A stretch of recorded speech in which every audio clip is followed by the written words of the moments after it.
सब तारीफां रब करीम वास्ते। प्रोफैसर मज़हरुल्लाह कुरैशी दे पंजाबी मिनी कहानियां दा परागा जहर ज़मीन विचों। मुढ़ली कहानी सांझा दुख। आ हुण कहानी सुनीए। आखदे ने जदों अंबियां दे रुखां उत्ते बूर आ जाए ते माली दियां फिकरां विच होर वाधा हो जांदा है। उन वेले दे सप अपने जहर भरे फन राही डसन नूं फिरदे ने ते उन्हां दियां चालां तो अड्ड वो अपने ख्वाबां नूं हकीकत दे रूप विच परोण दे यतन करदा रहिंदा है। जिवें एक कुकड़ी खतरा वेख के अपने बालां नूं अपने परां थल्ले लै के दुश्मन दे नाल मुकाबले लई तैयार रहिंदी है, इसे तरह दा हाल मेरे यार चौधरी गुलाम रसूल दा भी सी। कदी ਉਹ दिल ਵਿੱਚ ਸਧਰਾਂ ਦੇ ਦੀਵੇ ਬਾਲਦਾ, ਕਦੀ ਇਹਨਾਂ ਦੀਵਿਆਂ ਦੇ ਭਾਂਬੜ ਵਿੱਚ ਆਪਣੇ ਆਪ ਨੂੰ ਸਾੜਦਾ, ਕਦੇ ਰੋ ਪੈਂਦਾ ਤੇ ਕਦੇ ਹੱਸ ਪੈਂਦਾ, ਫਿਰ ਹੱਸਦੇ ਹੱਸਦੇ ਢਹਿ ਪੈਂਦਾ ਤੇ ਆਖਦਾ ਕੀ ਹੋਇਆ ਜੇ ਉਸ ਦੀਆਂ 6 ਧੀਆਂ ਨੇ। ਫਿਰ ਆਪਣੇ ਆਪ ਨੂੰ ਸਮਝਾਉਣ ਲੱਗ ਪੈਂਦਾ ਕਿ ਧੀਆਂ ਤੇ ਰੱਬ ਦੀਆਂ ਰਹਿਮਤਾਂ ਹੁੰਦੀਆਂ ਨੇ। ਫਿਰ ਉਹ ਆਪਣੀਆਂ ਫਿਕਰਾਂ ਨਾਲ ਲੜਨ ਵਾਸਤੇ ਰੋਜ਼ ਦੀ ਤਰ੍ਹਾਂ ਟੁਰ ਪੈਂਦਾ। ਅੱਜ ਜਦੋਂ ਉਹ ਦਫ਼ਤਰ ਆਇਆ ਤੇ ਕਿਸੇ ਨਾਲ ਸਲਾਮ ਦੁਆ ਲਿੱਤੇ ਬਗੈਰ ਹੀ ਸਿੱਧਾ ਆਪਣੇ ਡੈਸਕ 'ਤੇ ਜਾ ਬੈਠਾ। ਮੈਂ ਦੂਰੋਂ ਬੈਠਾ ਉਸ ਵੱਲ ਬੜੇ ਗੌਰ ਨਾਲ ਤੱਕ ਰਿਹਾ ਸਾਂ। ਉਹਦਾ ਮੂੰਹ ਦੱਸ ਰਿਹਾ ਸੀ ਕਿ ਅੱਜ ਕੋਈ ਗੱਲ ਜ਼ਰੂਰ ਹੈ। ਉਹ ਸਾਰੇ ਦਫ਼ਤਰ ਵਿੱਚੋਂ ਸਿਰਫ ਮੇਰੇ ਨਾਲ ਹੀ ਆਪਣੇ ਦਿਲ ਦੀ ਸਾਂਝ ਪਾਉਂਦਾ ਸੀ ਤੇ ਕਦੇ ਕਦੇ ਮੈਂ ਵੀ ਉਸ ਨਾਲ ਖੁੱਲ੍ਹ ਕੇ ਗੱਲਬਾਤ ਕਰ ਲੈਂਦਾ ਸਾਂ। 11 ਵੇਲੇ ਦੀ ਚਾਹ ਦਾ ਵੇਲਾ ਆਇਆ ਤੇ ਮੈਂ ਆਪਣੀ ਸੀਟ ਤੋਂ ਉੱਠ ਕੇ ਉਸ ਕੋਲ ਜਾ ਬੈਠਾ। ਕੀ ਗੱਲ ਹੈ ਸੋਹਣਿਆ, ਤੂੰ ਅੱਜ ਕਿਸੇ ਨਾਲ ਸਲਾਮ ਦੁਆਈ ਨਹੀਂ ਲਿੱਤੀ? ਮੈਨੂੰ ਤਾਂ ਅੱਜ ਕੁਝ ਪਰੇਸ਼ਾਨ ਲੱਗਦਾ ਪਿਆ ਹੈ। ਘਰ ਵਿੱਚ ਖੈਰ ਹੈ ਨਾ? ਮੈਂ ਉਸ ਕੋਲ ਬਹਿੰਦਿਆਂ ਹੀ 3-4 ਸਵਾਲ ਇਕੱਠੇ ਕਰ ਛੱਡੇ। नहीं, ऐसी कोई गल नहीं है, बस यार डर जिहा पिया लग रहा है। उस इधर उधर तकदे होए हौली ਜਿਹੀ आख्या, काहदा डर?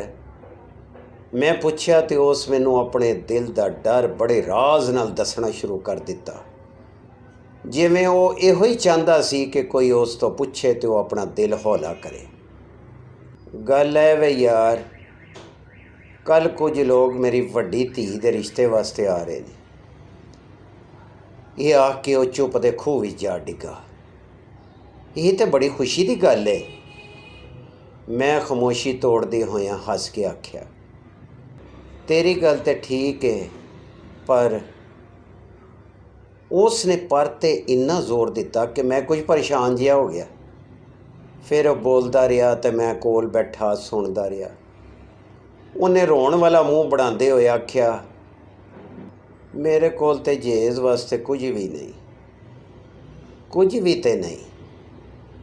मैं तो जंज नूं रोटी देण दे काबल भी नहीं हाँ। उहदे लफज मेरे दिल ते इंज वजे जिवें कोई हथौड़ा किसी शीशे ते वज के उसनूं किरची किरची कर छड्डदा है। मैनूं इंज लगा जिवें मेरा साह आना बंद हो रहा है। मैं गुलाम रसूल नूं हौसला दे के दफ्तरों बाहर खुली हवा विच आ गया ते टुरदा टुरदा बाबे शाह अनैस सरकार होरां दे मज़ार ते आ बैठा। बाबे बुल्ले शाह होरां दे पीरो मुर्शद दा ये मज़ार साडे दफ्तर तो कुछ ही कदमां ते है। मैं इत्थे किन्ने चिर बैठा रहा, कदी मज़ार वल तकदा ते कदी अपने अंदर दियां पीड़ां दी गिनती करन लग पैंदा ਜਿਹੜੀਆਂ गुलाम रसूल ने एक बारी फिर जगा दित्तियां। उत्थे बैठे मैनू इंज लगा कि मेरी बीवी आखदी है, सुनो जी, कल शनास धी दे रिश्ते वास्ते बाजी मरियम दी भैन आ रही है ते तुसी दफ्तर तो वेले नाल घर आ जाना, नाले कुछ पैसे भी दे जाना कि मैं मेहमानां दी रज के खिदमत कर सकां। ਕਿੰਨਾ ਖਰਚਾ ਆਏਗਾ? ਮੈਂ ਬੇਰੁਖੀ ਨਾਲ ਉਸ ਨੂੰ ਪੁੱਛਿਆ। ਬਸ 2000 ਨਾਲ ਕੰਮ ਸੌੜ ਜਾਏਗਾ, ਉਸ ਨੇ ਜਵਾਬ ਦਿੱਤਾ। ਨਹੀਂ, ਵਿਆਹ 'ਤੇ ਕਿੰਨਾ ਖਰਚਾ ਆਏਗਾ? ਮੈਂ ਉਸ ਵੱਲ ਤੱਕਦੇ ਹੋਏ ਸਵਾਲ ਕੀਤਾ। ਮਹਿੰਗਾਈ 'ਤੇ ਸਿਰ ਚੜ੍ਹ ਕੇ ਬੋਲਦੀ ਪਈ ਹੈ, ਪਰ ਤੁਸੀਂ ਘਬਰਾਓ ਨਾ, ਰੱਬ ਸੋਹਣਾ ਚੰਗਾ ਹੀ ਕਰੇਗਾ। ਰੱਬ ਸਾਡੀ ਧੀ ਰਾਣੀ ਦੇ ਨਸੀਬ ਸੋਹਣੇ ਕਰੇ। ਤੇ ਮੈਂ ਦਿਲ ਵਿੱਚ ਆਮੀਨ ਆਖ ਛੱਡਿਆ। ਜਦੋਂ ਮੈਂ ਵਾਪਸ ਦਫ਼ਤਰ ਅਪੜਿਆ ਤੇ ਪਤਾ ਲੱਗਾ ਕਿ ਗੁਲਾਮ ਰਸੂਲ ਤਬੀਅਤ ਖਰਾਬ ਹੋਣ ਪਰ ਛੁੱਟੀ ਲੈ ਕੇ ਘਰ ਚਲਾ ਗਿਆ। ਅਗਲੇ ਦਿਨ ਵੀ ਉਹ ਦਫ਼ਤਰ ਨਹੀਂ ਆਇਆ ਸੀ। ਮੈਂ ਉਹਦੇ ਮੋਬਾਈਲ 'ਤੇ ਕਈ ਵਾਰੀ ਕਾਲ ਕਰਨ ਦੀ ਕੋਸ਼ਿਸ਼ ਕੀਤੀ, ਜਿਹੜਾ ਬੰਦ ਹੀ ਮਿਲਿਆ। ਮੈਂ ਇਹ ਗੱਲ ਚੰਗੀ ਤਰ੍ਹਾਂ ਜਾਣਦਾ ਸਾਂ ਕਿ ਉਹ ਬਿਲਾ ਵਜ੍ਹਾ ਆਪਣਾ ਮੋਬਾਈਲ ਕਦੀ ਵੀ ਬੰਦ ਨਹੀਂ ਕਰਦਾ ਸੀ। ਫਿਰ ਮੈਂ ਦਫ਼ਤਰੋਂ ਛੁੱਟੀ ਕਰਕੇ ਉਸ ਵੱਲ ਜਾਣ ਦਾ ਪ੍ਰੋਗਰਾਮ ਬਣਾ ਲਿਆ। ਅਗਲੇ ਦਿਨ 11 ਵਜੇ ਖਬਰ ਮਿਲੀ ਕਿ ਚੌਧਰੀ ਗੁਲਾਮ ਰਸੂਲ ਨੂੰ ਦਿਲ ਦਾ ਦੌਰਾ ਪੈ ਗਿਆ ਹੈ ਅਤੇ ਉਹ ਇਸ ਵੇਲੇ ਦਿਲ ਦੇ ਹਸਪਤਾਲ ਪੰਜਾਬ ਕਾਰਡੀਆਲੋਜੀ ਵਿੱਚ ਦਾਖਲ ਨੇ। ਇਹ ਸੁਣ ਕੇ ਜਿਵੇਂ ਮੇਰੇ ਪੈਰਾਂ ਹੇਠੋਂ ਜ਼ਮੀਨ ਹੀ ਸਿਰਕ ਗਈ। ਮੈਂ ਦਫ਼ਤਰੋਂ ਸ਼ਾਰਟ ਲੀਵ ਲੈ ਕੇ ਹਸਪਤਾਲ ਵੱਲ ਤੁਰ ਪਿਆ। ਹਸਪਤਾਲ ਦੇ ਬੂਹੇ ਕੋਲ ਮੈਨੂੰ ਚੌਧਰੀ ਗੁਲਾਮ ਰਸੂਲ ਦਾ ਪੁੱਤਰ ਸੁਲੇਮਾਨ ਮਿਲ ਗਿਆ। ਮੈਂ ਉਸ ਤੋਂ ਪੁੱਛਿਆ,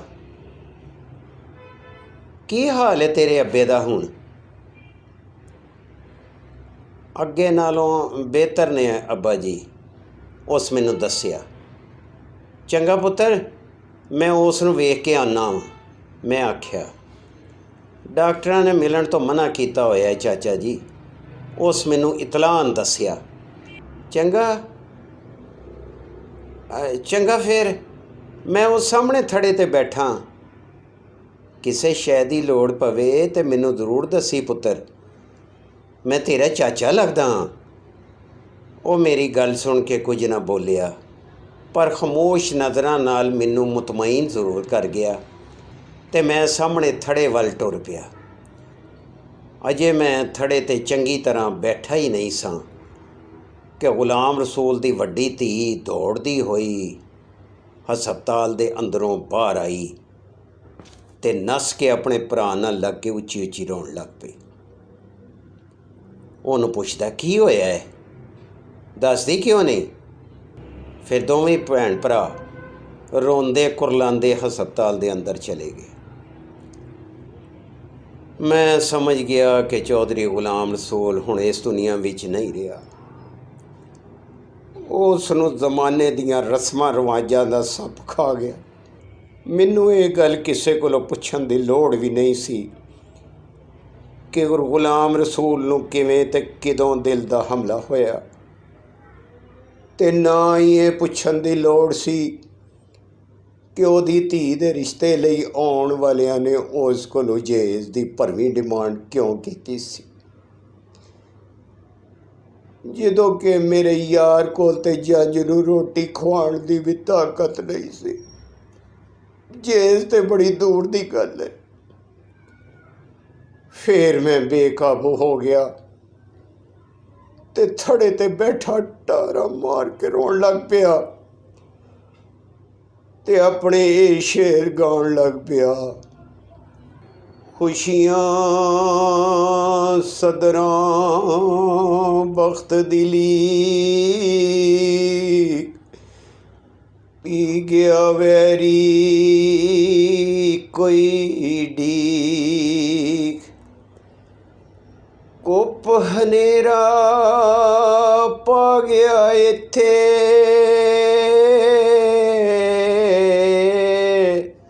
ਸਾਡੇ ਬਖਤ ਨੂੰ ਖਾ ਗਿਆ ਇੱਥੇ।